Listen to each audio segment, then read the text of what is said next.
অনেকদিন পর আমার ভাইটা আমাদের বাড়িতে এসেছে। ভাইকে লেগ পিসটা দিই। ভাই তাড়াতাড়ি আয়, খাবারটা বেড়েছি। ওই বাবা, এখানে দেখছি অনেক ভালো মন্দ।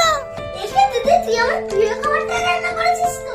হ্যাঁ, তুই অনেকদিন পরে আমাদের বাড়িতে এসেছিস, তোর প্রিয় খাবারটা না রান্না করলে হবে? তুই তাড়াতাড়ি খা, সব তো তোর জন্যই বানিয়েছি। এই কি বাবা, তুমি তো বলে তোর কাছে এক টাকাও নেই। দুপুরবেলা আমার ভাইটা আসলো, ওকে তো শুধু ডাল ভাত খাইয়ে পাঠিয়ে দিলে। আমি আমার টাকায় বানিয়ে আমার ভাইকে খাওয়াচ্ছি, তাতে আপনার কি সমস্যা? কোনো সমস্যা না, এখানে এত আয়োজন আর আমার ভাইটার বলে শুধু ডাল ভাত।